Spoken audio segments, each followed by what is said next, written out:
Շնորհակալություն պարոն Խուդացյան ներկայացնելու համար։ Ես մի քանի հարց ունեմ,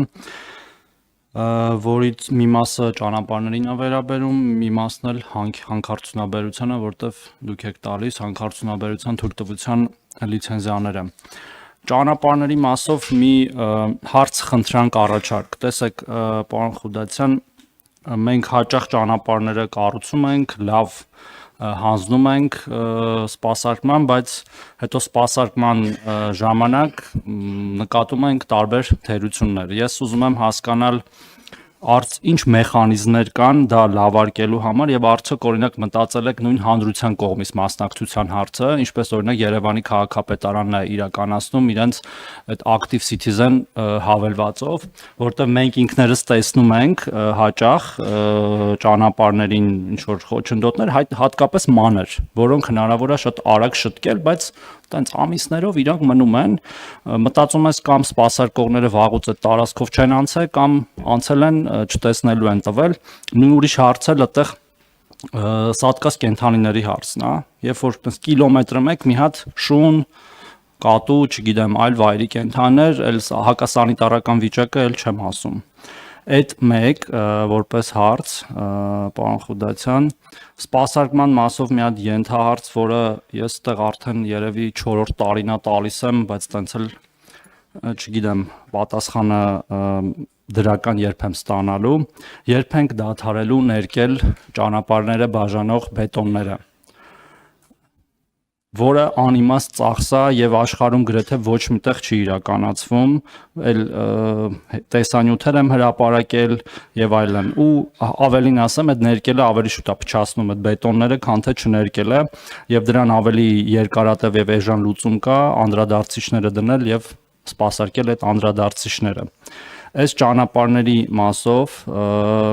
եւ երկու կարճ հարցեր, պարոն Թունյան, եթե թույլ տաք, Դիլիջանի թունելից ինչ կասեք, պարոն Խուդացյան, այդտեղ ինչ լուծումներ ունեն, գիտեմ, որ ուսումնասիրություն էր իրականացվում, կամ պետք է վերանորոգեին, կամ հետո հասկացանք, որ վերանորոգելը չի ստացվում, նորը պետք է կառուցենք, այդ մասով ինչ զարգացումներ ունենք, ու հանքերից Ես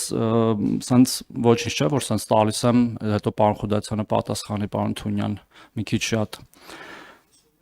Հա, ուրեմն վերջերս հատկապես անցյալ տարի աշնանը եւ հատկապես այս գարնանը շատ է խոսվում Երևանում փոշու մասին։ Փոշի, քամիների ժամանակ փոշի եւ այլն, ու մի քանի ուղղություն կա, թե ինչու է Երևանում փոշի։ Դրանցից մեկը ջրաբերի հանքերն են ավազային, որոնց թույլտվությունները իմ մոտ կա տեղեկանք 12 թույլտվության, որոնց թույլտվությունները տարբեր տարիների են տրվել 12, 12, 18, 22, 18, 12, 12 ու որից մեկը այս վերջերս է տրվել 0301 2025 թիվ։ Հիմա բոլորս այդ ճանապարհով երթևեկում ենք եւ շատ ամենածանրաբեռնված ճանապարհներից մեկն է, որ գնում ենք դեպի Սևան, ճանապարհի աջ եւ ձախ կողմերում տեսնում ենք այդ հանքերը, տեսնում ենք այդ փոշին, ճանապարհի վրա լցվող փոշին եւ քամու միջոցով Երևան բերվող փոշին։ Հիմա ճիշտ է, տկենի գործը չի փոշու դեմ պայքարը, այսպես ասած ենթադրում եմ, բայց արդյոք օրինակ նոր լիցենզիաներ տրամադրելը դրա մեջ չի մտնում, որ տեսնելով իրավիճակը դադարենք այդտեղ գոնե նոր լիցենզիաներ տրամադրել եւ գործող լիցենզիաների կատարման ընթացքն էլ, այո, տեսչական մարմինների միջոցով կամ շրջակա միջավայրի նախարարության ինչ որ ռեկուլտիվացիայի կամ այլ ծրագրերի միջոցով լուծենք, որովհետեւ տենց անverջ կարող ենք իրար մեղադրել կամ բարձրացնել այս հարցը, բայց երբեք էլ լուծում չստանալ եւ այս ամենաբաներից մեկն է փոշու գոյացման աղբյուրներից մեկը էսա, որ ինչ ուզում ենք մենք Երևանում անենք, ինչքան ուզում է շենքերի վրա ցանցեր կառուցենք, չգիտեմ, բեռնատարների ակերը լվանանք, շինհրապարակները ուղենք, եթե ինչ որ մի տեղից իսկ քամիները փչում են այնտեղից փոշի է գալու, մեկը փոշի ալնելու Երևանում։ Ես խնդրում եմ այս հարցով մի հատ նախարարության դիրքորոշումը ասեք։ Եվ նաեւ այն տեսանկյունից արդյոք այս հանքերը անփոխարինելի են Երևանին մոտ գտնվող այս ջրաբերի հանքերը, թե ուրիշ տեղից էլ կարելի է ավազ ստանալ ու ավելի լավ պայմաններում, որը բնակավայրերում այսքան մեծ փոշի չի գեներացնի։ Շնորհակալություն։ Խնդրեմ, պարոն Խուդացյան։ Պարոն Թորոսյան, հարցերի համար երևի ամենասկզբից այն հերթականության, որ տվել եք, այդ նույն հերթականությամբ էլ փորձեմ պատասխանել։ Նախ մեր բոլոր համայնքային կայքերը եւ ճանապարհային դեպարտամենտի կայքը առանձին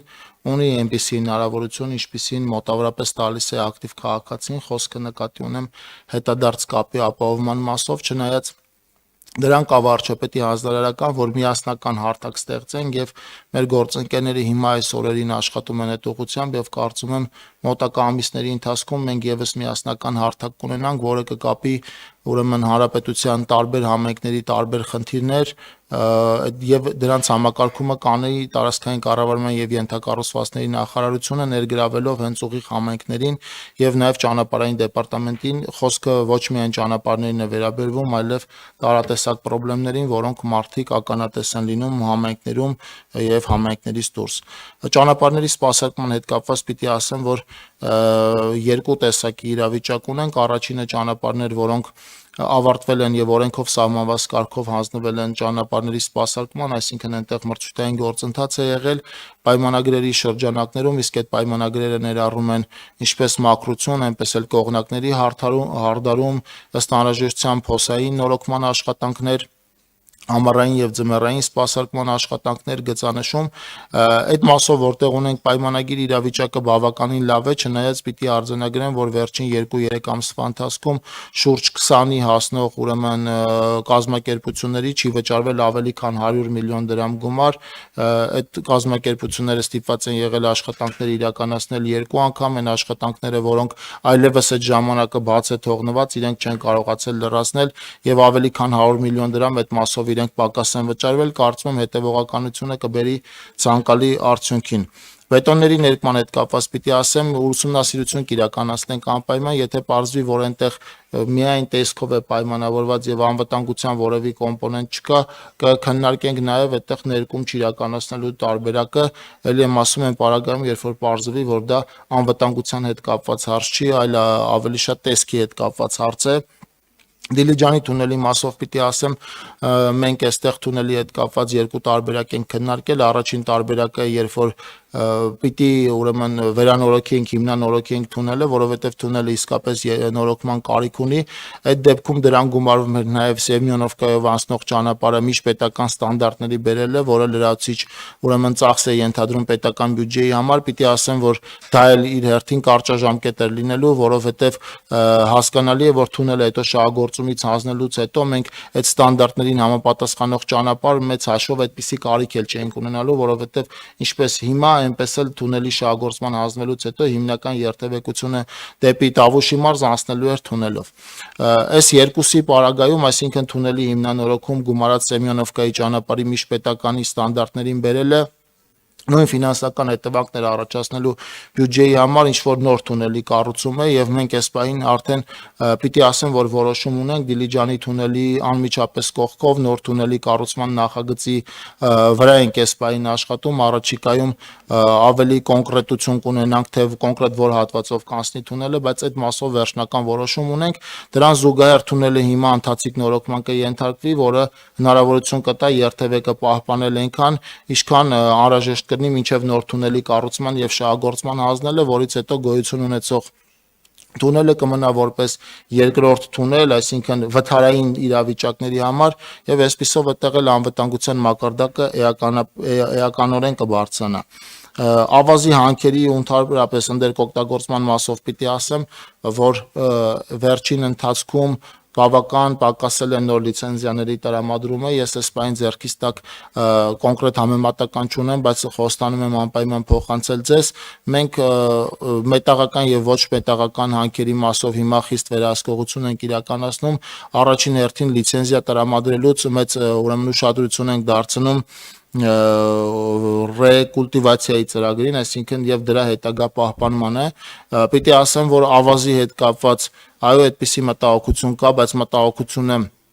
այս բային շատ ավելի սրված է Արաքսի հովտում եւ մենք այնտեղ զերծ ենք մնում նոր լիցենզիաների տրամադրումից մինչեւ ուրեմն լվացման հատուկ կայանի կառուցումը, որը հնարավորություն կտա առանց գետի հունին ուրեմն փոփոխություններ անելու ավազի արդյունահանում իրականացնել Արաքսի հովտում այս բային այդ մասով խիստ սահմանափակումներ ունենք եւ արդեն տրված լիցենզիաների մասով էլ խիստ վերահսկողություն ունենք կարող ենք քննարկել մեր Երևանյան հատվածներում ավելի զերծ մնանք լիցենզիաներ տրամադրելուց, չնայած պիտի ասեմ, որ վերջին ուրեմն մի քանի ամսվա ընթացքում լիցենզիաների քանակը էապես պակասել է եւ եթե չեմ սխալվում, այդպիսի առնվազն վերջի 3-4 ամսվա ընթացքում այդպիսի 1 կամ 2 դեպք ունի տարածքային կառավարման եւ ենթակառուցվածքների նախարարությունը։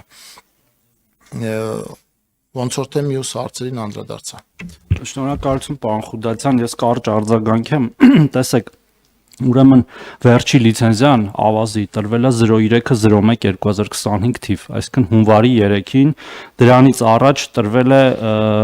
30-12-2022 թիվ, այնպես չի, որ ամիսը մեկ լիցենզիա է տրվում, այսինքն եւ 3 տարի առաջ է տրվել դրանից, բայց նորը ամեն դեպքում տրվել է ու տրվել է մի կազմակերպություն, որը արդեն ունի 12-ից 35 թվականների լիցենզիա, ենթադրում եմ, այնպես մոտարպես ընդլայնման նպատակով, ենթադրում եմ, տեղում չգիտեմ։ Հարցը հիմնականում հետևյալն է. Պարզա որ ավազը պետք է շինարարության համար եւ ջրաբերը մոտ է Երևանին, որտեղ կենտրոնացած է շինարարության ամենամեծ ծավալը, բայց արդյոք մենք այս կոմպրոմիսին պիտի գնանք, որ քանի որ դա մոտ է եւ արդյոք չկան այլ հանքավայրեր, որոնք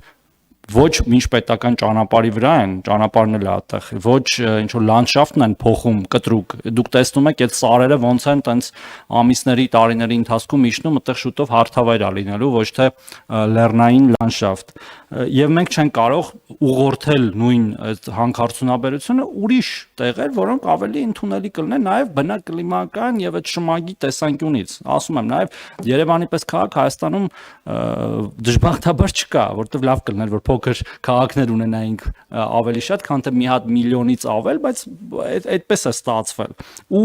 այդ քամիներն էլ գալիս են դեպի Երևան, այսինքն այս տեսանկյունից է հարցին պետք նայել։ Մեկ էլ պարոն Խուդացյան այն անվտանգության համար, որ ասացիք ներկելու, տեսեք, ուրեմն այդ ամեն ինչը նախատեսված է մի գոստով, որը դուք եք հաստատում։ Մենք Տիկին Ղալեչյանի հետ շատ ենք խոսել դրա մասին եւ ես պնդում եմ, որ այդ գոստը պետքա փոխվի ու շատ վաղուց պետքա փոխվեր, որտեվ աշխարհի շատ քիչ երկրներում եմ ես տեսել, որ տարեկան մի քանի անգամ բետոն են ներկում, որը ավազից հետո թափվում է ու իրեն նորից ներկում են ու դրան ուրիշ լուծում կա։ Ուրիշ լուծումը անդրադարձիչներն են, ավելին ասեմ, որոշ երկրներում անդրադարձիչները չկան, օրինակ գերմանական ավտոբանների վրա, որոնք հիմա կարող ենք ասել, որ պարզա մեր ճանապարհները ավտոբան չեն, մենակ նորմալ գծանշում կա։ Ասֆալտի վրա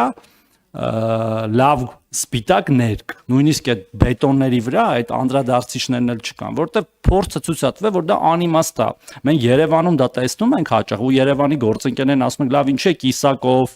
չգիտեմ, Միասնիկյան, Արշակունյաց տարին մի քանի անգամ ներկում, որը մի քանի անձրևից հետո դա ըստ էության պետական միջոցների բան է, ոչ արդյունավետ ծախս է ըստ ինձ։ Բոլորը հղում են կատարում այդ գոստին։ Հիմա ես խնդրում եմ եւ առաջարկում եմ այդ գոստը ի վերջո փոխել, որովհետև նորից եմ կրկնում, մենք ուրիշ մոլորակի վրա չենք ապրում, այդ նույն տեսակով, նույն ձևով երկրներ կան, նույն մոտավորապես ճանապարհներով, որոնք դա չեն անում։ Այս էր ասածը, շնորհակալություն։ Շատ լավ, երևի լիցենզիայի տրամադրման հարցից հետ գամ։ Մենք միջինը ուրեմն մի լիցենզիա տրամադրելու տևողությունը տևում է 8 ամիս, 9 ամիս, մի տարի, հետեւաբար եւ անցնում է մի քանի գերատեսչություններով եւ հետեւաբար շատ մեծ հավանականությունը, որ այդ process-ը ընթացքի մեջ է եղել եւ տարածքային կառավարման եւ ենթակառուցվածքների նախարարությունը ընդամենը վերջին փուլում արդեն ամբողջական process-ը ավարտելուց հետո տվել է լիցենզիա, սովորաբար այնտեղ որտեղ հնարավոր է զերծ մնալ լիցենզիաների տրամադրումից մենք այդտեղ հենց այդ տարբերակով էլ գնում ենք։ Պարոն Թովսյան, պիտի ասեմ, այդ նկատի ունեի գոստի փոփոխության հետ կապված, եթե պարզվի, որ այդտեղ անվտանգության հարց չկա, մենք այդ գոստը կփոխենք, շատ լավ, առավել եւս եթե չկա, կգնանք գոստը փոխելու ճանապարհով, պիտի ասեմ, որ երթևեկության անվտանգության բարձրացման ուղղությամբ մենք ձեր նշած բոլոր քայլերը գրեթե համաժամանակի ենք անում, մասնավորապես վերջին տարվա փոփոխությունով պայմանավորված մեր միջպետական եւ հանրապետական նշանակության բոլոր ճանապարհները գծանշվում են տերմոպլեքս գունանյութով, որը վատ եղանակային պայմաններին ավելի տեսանելի է, ինքը ավելի լավ անդրադարձիչ հատկություն ունի եւ նաեւ ավելի երկար է ծառայում սովորական գծանշումով մենք տարվա ընթացքում երկու անգամ ենք այդպիսի գծանշման աշխատանքներ իրականացնում նույն ճանապարհի վրա, որն էլ շատ հաճախ գծանշումից 1-2-3 ամիս հետո կախված ներքինյութից սովորաբար աշնան վերջին արդեն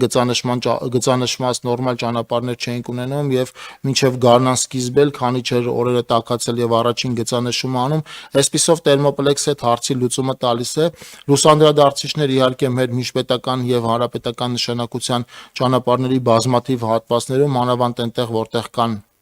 արգելապատնեշներ, մենք այնտեղ դա էլ ենք օգտագործում, պիտի ասեմ, որ այս թվարկվածները եւ տրամաբանության մեջ իրականացվող աշխատանքներ են,